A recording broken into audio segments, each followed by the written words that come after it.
Good evening. Welcome to Current Affairs. So to begin with, again, I would like to show you one question. So let's try to find out the answer. Then we'll move further. Please have a look at this. Now the question is on your screen. Look at this.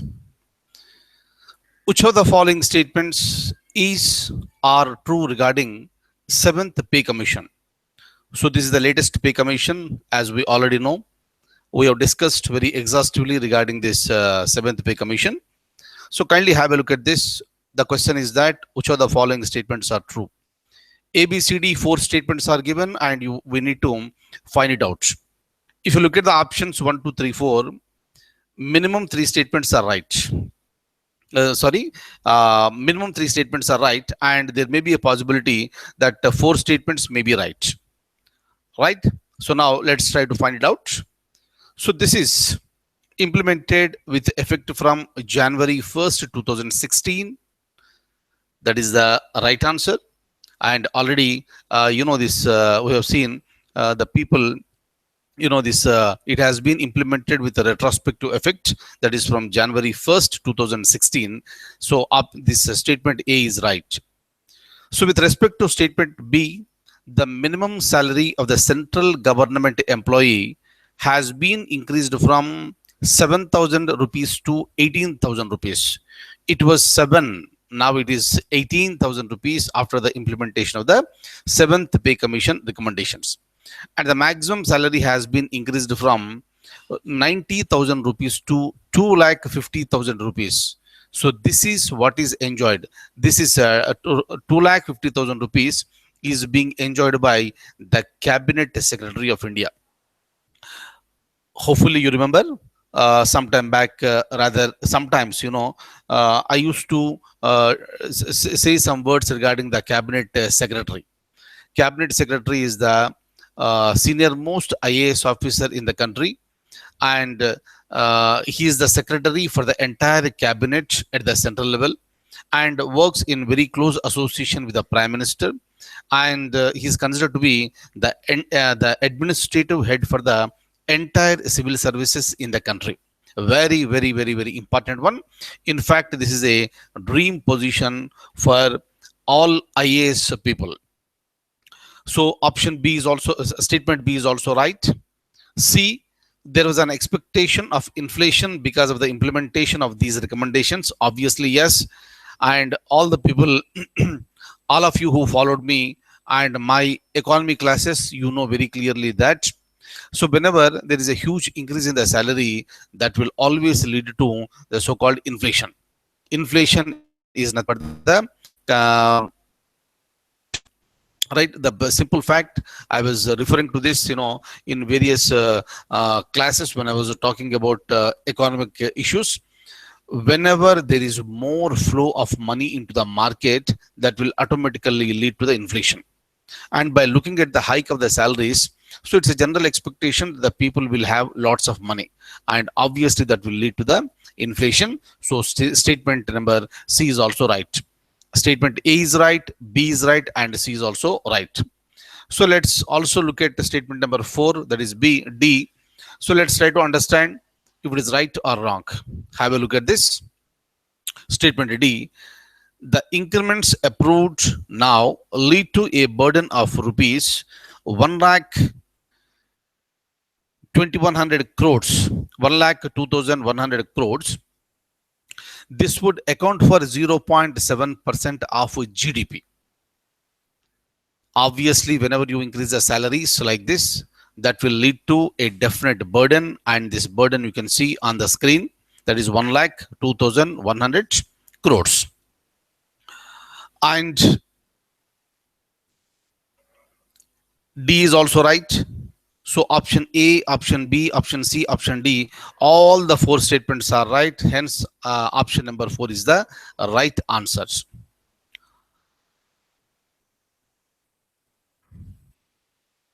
Right? So kindly remember all the statements. And one general question that may be asked in the examination is that who was the chairman for 7th Pay Commission of India? That is Ashok Kumar Mathur.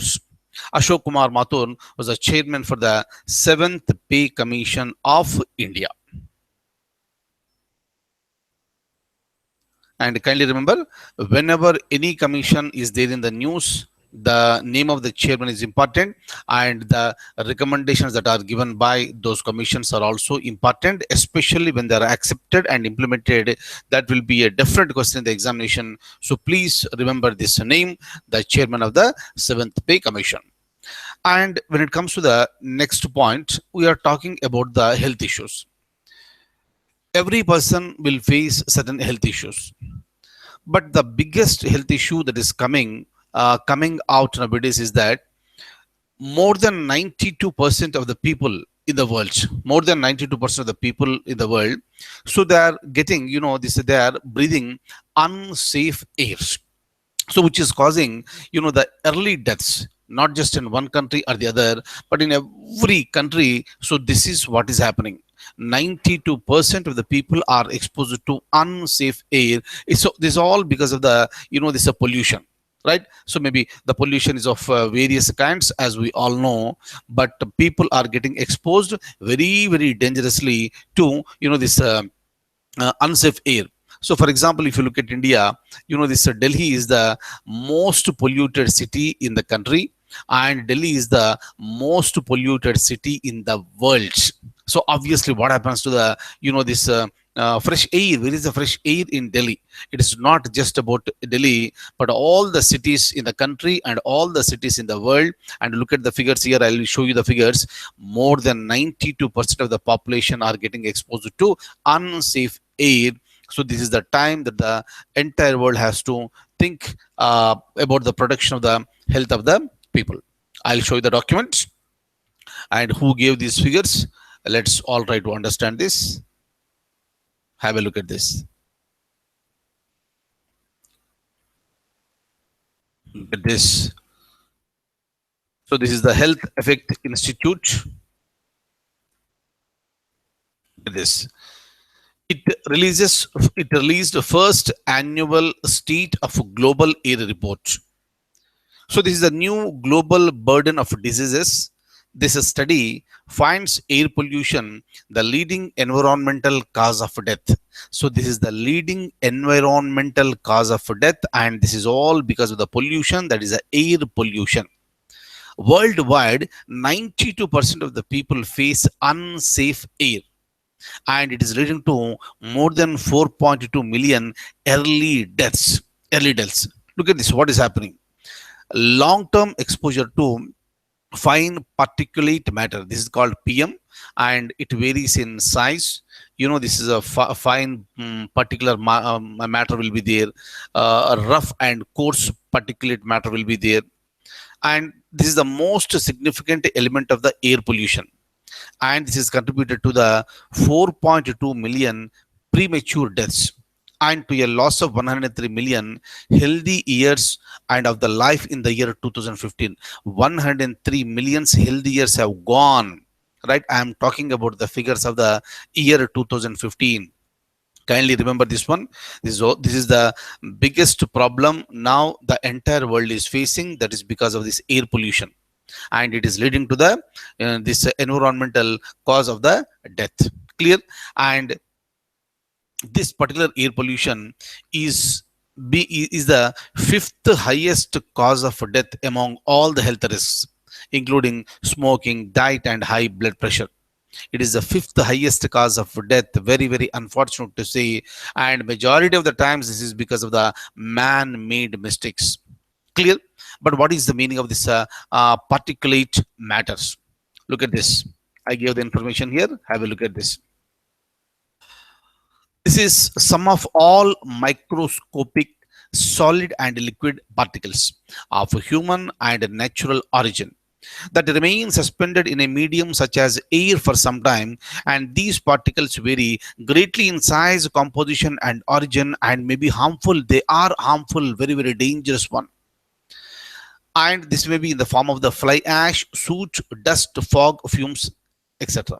This may be in any form, but it is very much dangerous one. All right, look at this last statement. The global burden of disease leads to the growing worldwide consensus among the World Health Organization, World Bank, International Energy Agency and others that air pollution poses a major global threat. Kindly remember this one. This information that you may use while you are writing any essay or while you are writing any answer in the general studies. Kindly remember this one. So this is becoming one of the very serious issues, right? So, and with respect to a very big this scam, this that is related to a political, this receipts and giving the, this corruption like this. Uh, Income tax department has raided, this. They went for a ride, this on one of the MLCs in Karnataka, and they found a diary, and in that diary it is very clearly mentioned, of course in short names. We don't know what is the meaning of this. Something like AICC and RG, SG, right? And M Vora, like this, some these names have been mentioned. And of course the investigation is being on, and this is related to the taking the money from the people and disbursing the money to some people. And this information is available with the income tax department. So now this all the fingers are pointed towards, one of the major political parties in India, that is the Congress party. And of course Congress party has denied all the allegations. And just before that one, this even the Congress party has made certain allegations against some of the BJP leaders, saying that the BJP is also paying, certain bribes to the high command. So this is like a war that is going on. But the people, so they want to know in a democracy what exactly is happening. Clear? And this is one very big issue now. And I'll stop at this stage, and I'll see you tomorrow with more current affairs. Thank you so much.